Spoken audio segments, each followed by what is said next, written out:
Welcome to another episode of Streamertopia. As always, joining me today is my co-host, CaptHeater.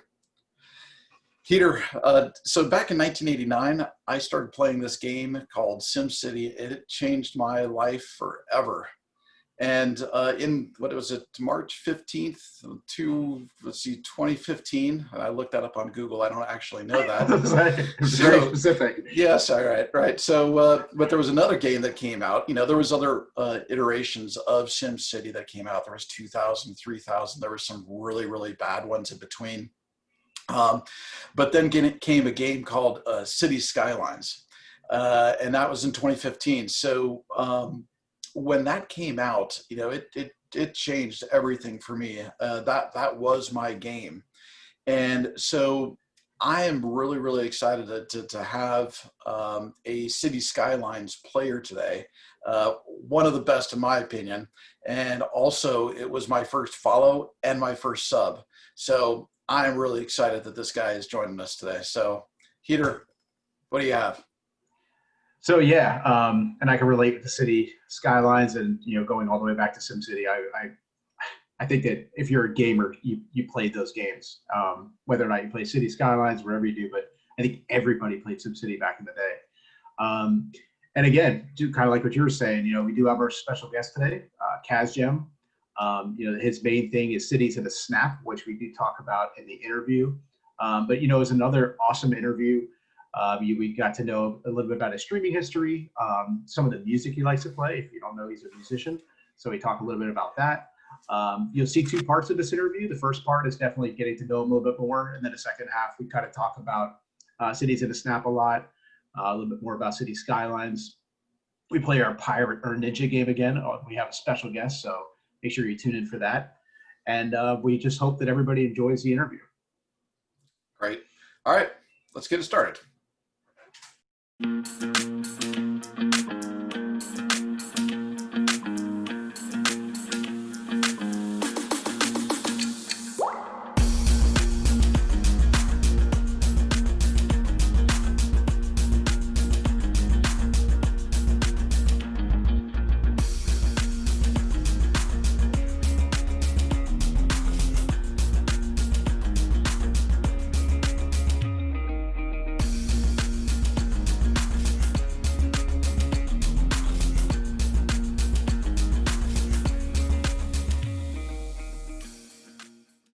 Yeah, I know Eric and I were both watching the Cities in the Snap yesterday, so it's always fun to watch. And we'll talk about that in a bit too. But yeah, so just wanted to find out some stuff about you. One thing we were kind of curious on, and we ask everybody, is how did you get your gaming name?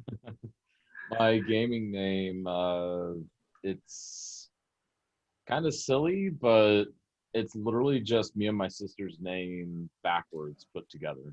Oh, Look at that. I just needed something, so.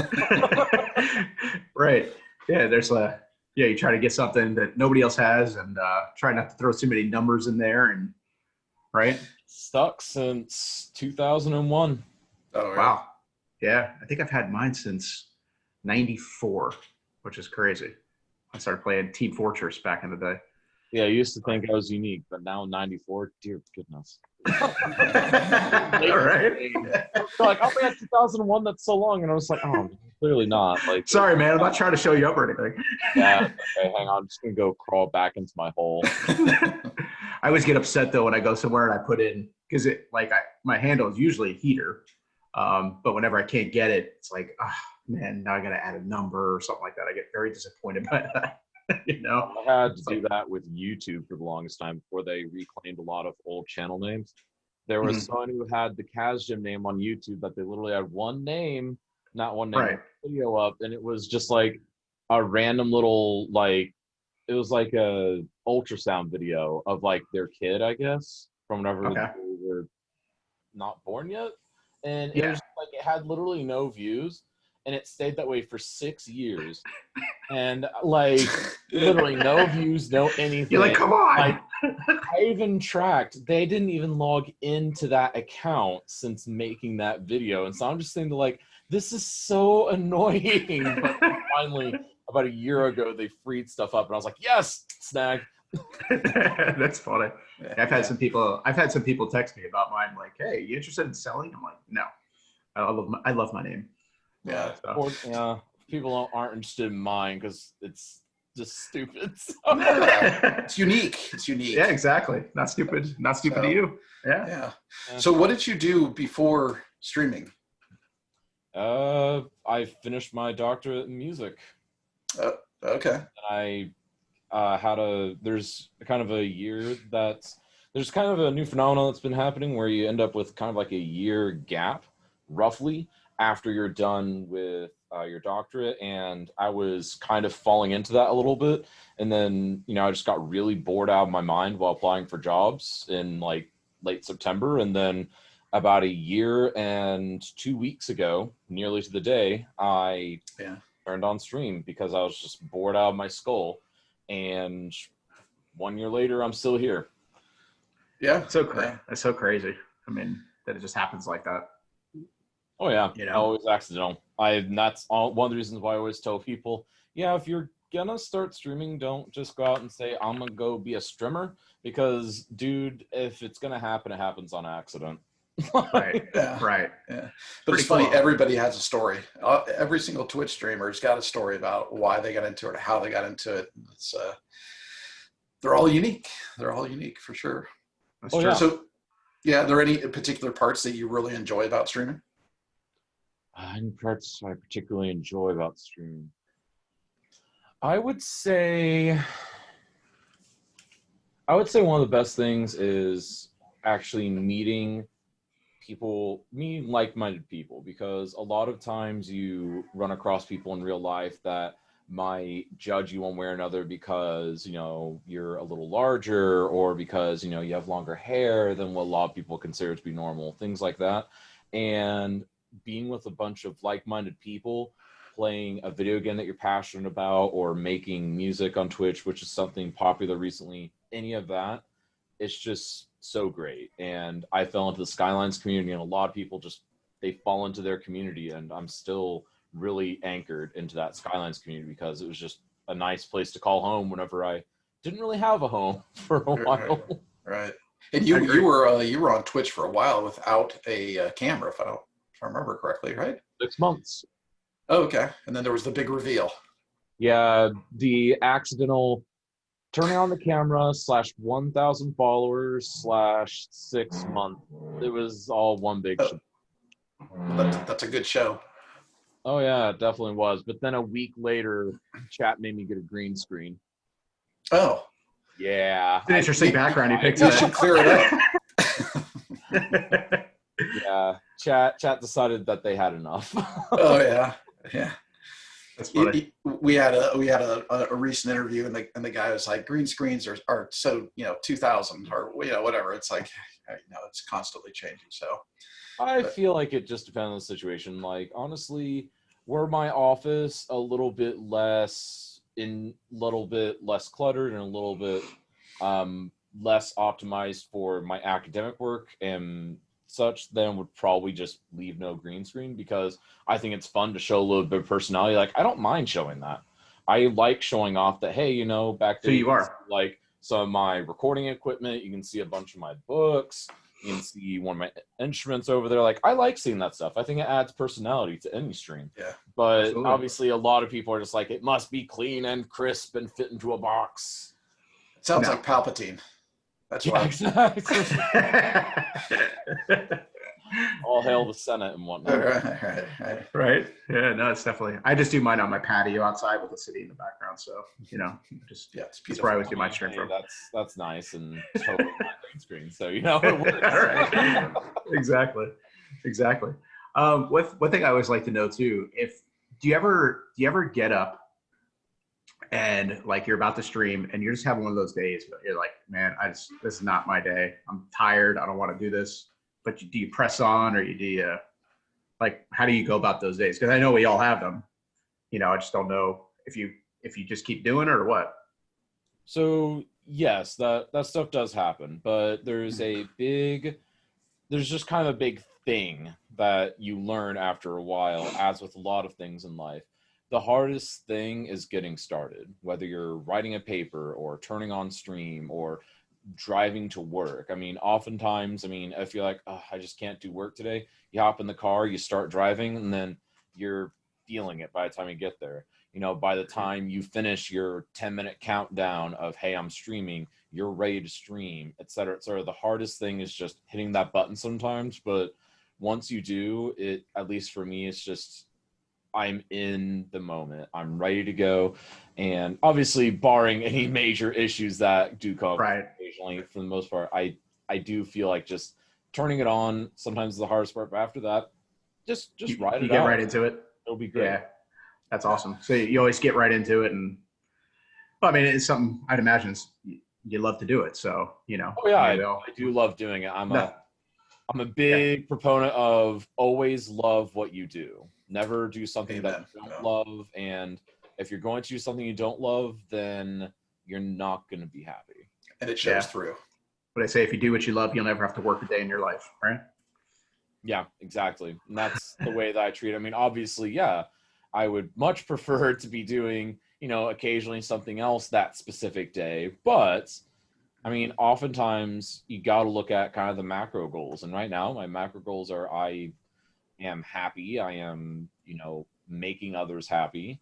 I am, you know, ultimately able to help support myself and my wife, which is a great thing. And that's something that not a lot of people in my situation, particularly these days, are able to say. So, right. Yeah. Nah, it's awesome. So kind of right along with what Adam's talking about. So I know that there's a mental and physical fatigue that happens with this. And I'm going to ask you to kind of segment Cities on Snap, because I know that that's its own different type of stress. But so what do you, what do you do to get prepared? And, you know, just for a normal, you know, Cazgem stream, you know, how much time do you spend and what happens? So I am a really bad example of this. And a lot of times I will literally just kind of turn on stream and go. That is not a good method. Good method is to actually sit there and think out, like, particularly if you're doing something like a simulator or something like that, something that's a bit more regimented, it's better to, or even things like, you know, the big grand strategy stuff that I've been delving into a little bit lately. The thing that a lot of people recommend and a good thing to do is to sit there and just tell yourself, okay, what are my goals? What am I attempting to do? And that's why, you know, I will try to often, you know, whenever I can do this, but I truthfully don't do it nearly enough. I try to put something like, hey, we're redesigning downtown, or hey, we're implementing a new port today, or hey, you know, for EU, something like EU4, you know, we're conquering Poland today, like just random things like that. And having a goal is a great thing, because that gives you a chart. Because a huge mistake that a lot of people have is they fail to think on their feet, and they end up kind of circling around themselves for a long period of time on stream. And you'll note that they're just sitting there kind of vamping for a good like 20 minutes. It's like, is anything happening? Because like obviously a lot of times you're there for the streamer, not the game, but after a while you notice that the guy's playing Flight Simulator and just kind of flicking between different planes, and you're just like, okay, there's something going on here. Yep. Right. So do have a little bit of a plan. Don't be me. I do often fly by the seat of my pants with that, but I think having a plan is absolutely rock solid. I do notice a difference whenever I do have a plan. Yeah, luck favors the prepared, I'm sure. Yes, exactly. It absolutely does. Well, because also just gives you something to talk about, because obviously one thing that a lot of particularly newer streamers struggle with is the whole, oh, I don't have anyone in my chat, and one way around that is have a plan and be talking about your plan, because otherwise someone's going to drop into your stream and they're just going to be like, okay, there's no plan, he's not talking, or she's not talking, whatever, and this is really boring. I've been here for 5 minutes. They haven't even noticed I exist, and then they just wander off into the abyss. Right. Everybody wants to feel the love. You know, I mean, that's why you're there. You know, I mean, it's just, I'm sure it's challenging because when you got a bunch of people in the text, you know, chat blowing you up and stuff like that. But you know, you do a great job of managing it. I can only imagine it's hard trying to make everybody feel welcome, I guess, you know. Sometimes, yeah. I know I struggled with the launch of Sunset Harbor, for instance, recent DLC for Cities Skylines. Because until then, I'd always kept really good handle on my chat. I was always pretty on top of it, but that came a point where I was expected to do several things. I was expected to deal with double or even triple what I was used to seeing for chatters and viewers, but also I was expected to be an expert in something that I literally just got access to, because people are looking at you because no matter Don't who you know all are, this already? yeah, exactly. They look at you like an authority figure. The second you turn on stream, someone is going to view you as an authority figure on the subject that you're streaming. So Cazgem, how do you use at fishing least know boats? something. Yeah, Right. Yeah, exactly. I'm sure that presents a challenge. Yeah. Oh, it really does sometimes. It's the biggest thing is just you got to be able to learn quick. If you can't learn quick, then you're not going to be able to do that stuff, I don't think. Yeah, and pray that there are no software bugs, that you can't explain. Yeah, because you're about to get the tech support questions. So exactly, you've got to be able to do really quick troubleshooting. You've got to be able to do all of that, and it helps to have, obviously, if you know that you're going to have a large influx of chat, because let's just say that you're friends with a larger streamer that's like, hey, I'm a streamer that has 5 viewers, but my friend with like 25 viewers is going to raid me because it's like my 6-month anniversary or whatever. Then make sure that your moderators know ahead of time. So it's like, hey, I need you guys to come and help me manage chat, because that's something that a lot of people overlook, the power of moderators. Oh my goodness. Yep. Yeah, no doubt. Yeah. So I want to hear the genesis of the Meteor and how that all came to be. So whenever I was a young streamer about a year ago, I was chewing through cities about once a week. So obviously I was streaming 12 hours a day, 7 days a week. And so what would happen is, don't do that, by the way. Oh, that sounds hard. I feel like I'd have a 24-hour headache if I did that. Oh, it was ridiculous. I felt great, but in the long run, I was like, yeah, this isn't going to work. Plus, my wife was getting sad. So, let's not do that. But so how the Meteor came about is I used to basically have city destruction Thursdays. Basically, okay, I've been building this city for a week. Let's blow it up. And I would always start off with a huge volley of meteors, and I loved using meteors. And then for a while, I had to where people could redeem meteors. I love the disasters in Cities Skylines. I think it's a fabulous, fabulous addition to the game that not a lot of people are into for some reason, but I think it's absolutely fabulous.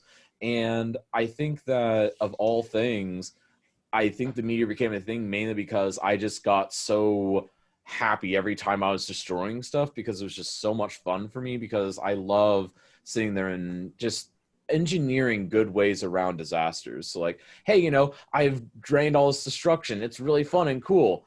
Did my city actually survive, or did I not build enough bunkers? Just things like that. And then it ended up just becoming, well, this is your first emote because you like raining meteors. So all right.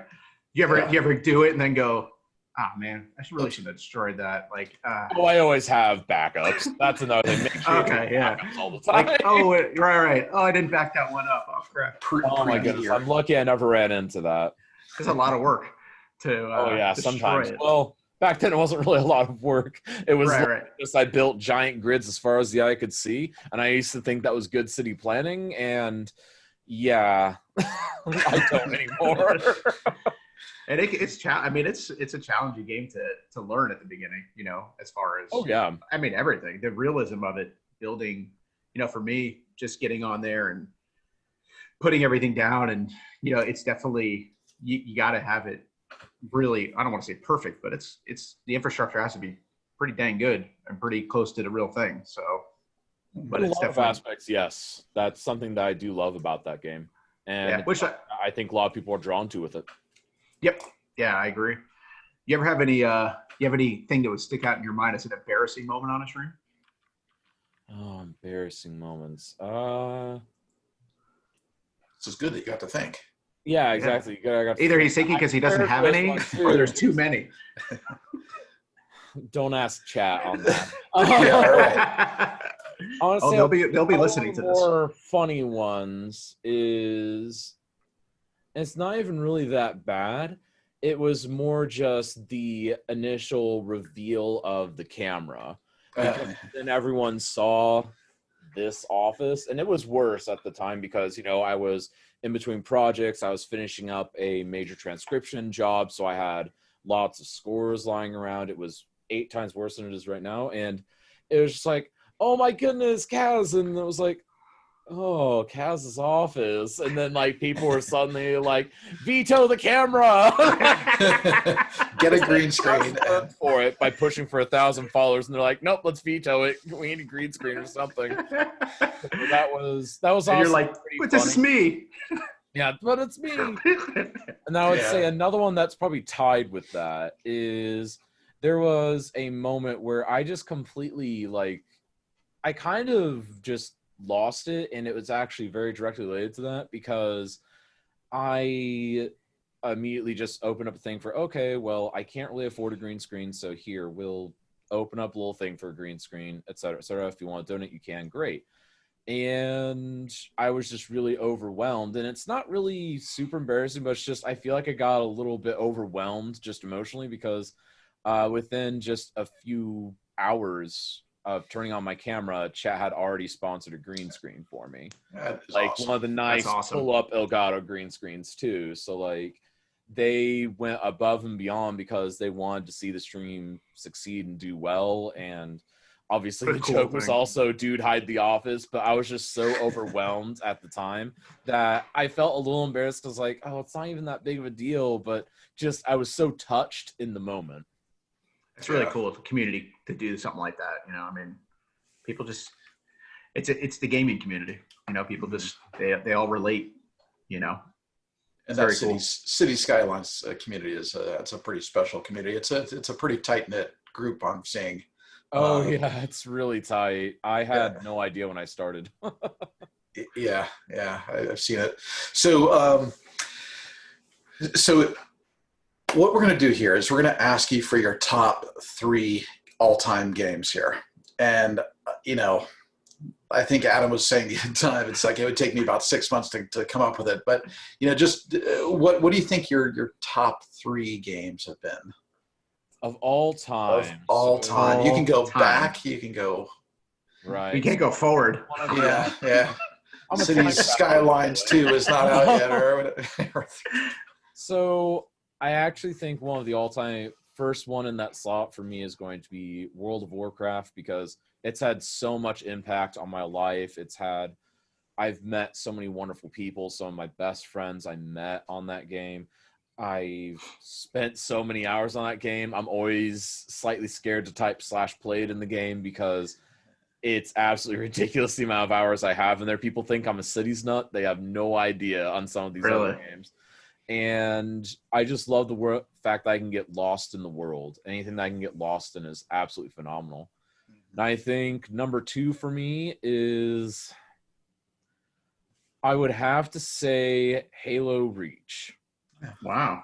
Halo Reach is, to me, obviously it was Bungie's big farewell to their absolutely groundbreaking Halo franchise before they handed it over directly to Microsoft. But not only was a great finisher, just the fact that everyone knew how that game ended. Everyone knew, well, we lose Reach. How the heck are they going to make a game about us losing? And no one had really done a game quite like it before, where the whole time you're losing. The whole thing is you're losing ground on Reach, and you end up losing the colony before the game is over. And the game ends with you dying, with you being the last defender and dying as the last refugees get off the planet. And it's such a beautiful game, despite the fact that you know how it ends before you even open it, because you just knew in all the other games, Reach, how are we going to do this? But they managed to pull it off. That game has to be in my top 3 as a result. It seems like mainly because of the story. I mean, obviously the game is fun too, but you really like the story aspect. The story is beyond beautiful, and the fact that they managed to do that, because again, to tell a story that people already know because telling a story that people already know the ending of is one thing. Like, you go to see a superhero movie, you know the superheroes are probably going to win at the end. Always. Yeah. That's one thing. But it's another thing when you go in knowing we're going to lose. How are they going to make me feel like I've actually achieved something? And they did manage that, both story-wise and mechanics-wise. And it's incredible to me to this day. That's cool. And then number 3 all time. This is a toughie. So it's going to be a tie between probably Minecraft, just because I feel like it's such an open sandbox. It cannot be ignored because the game is literally anything you want it to be. And then the other one, purely for story and nostalgia for me, Legend of Zelda: Ocarina of Time. Wow, nice work. Yeah, yes. Love it. Yeah, That's up there for me too. I loved that game. It's so good. I wasted so many hours when I was a kid playing it. we all did. We're all in the same boat there, I'm sure. Yeah, you can't beat those. Some of those games are just timeless, you know. Here's hoping that we get the some sort of remastered version on the Switch soon. Yeah, you never know. I was actually playing Dr. Mario on my Switch the other day. Oh, nice. I've actually been playing through the Mario 3D All-Stars lately. Oh, really? Yeah, I just love those games, playing man. through 64 and Sunshine. Once I'm done with Sunshine, I'll finally get to play Galaxy, because I never got to play that one before. Oh, okay. I still love Nintendo games, man. They're just fun. They're just pure quality for the most part. It's I don't get hard to find more quality. Yeah, something about the music on the old ones though, like when you died, they just made me crazy when I was a kid. I remember just screaming at my TV and my dad telling me, "Just put it down already!" Like, because I think it was the music, like the sound effects would just make you nuts. It just starts triggering you. Like, I know I lost. Stop yeah, right, exactly. I remember my dad coming in. All right, you're done. And just unplugging it from the wall. All right, you know. I think I never got to that point, but yeah. Oh, I did. I did, but luckily I've learned to calm it down over the years with games anyway. So. Oh, yeah, that's good. Hey, Adam, why don't you go ahead and introduce the game, and then I'll bring in that. Go ahead. Cool. So I'm worried. we're getting, yeah, you should be. Be afraid. Be very afraid. So we're going to do a game show called Ninjas or Pirates. All right. So basically, we're going to have somebody firing off somebody. That's the special part. Somebody's firing a couple multiple choice questions. Basically, it's 2 questions. You're just going to pick which one you like better. Just to get a chance to get to know you a little bit more. And Eric, why don't you go ahead and introduce our special guest? So, Kaz, we looked far and wide, and we wanted to make sure that we brought in a personality to be able to present this information to you. And I think you know him and love him.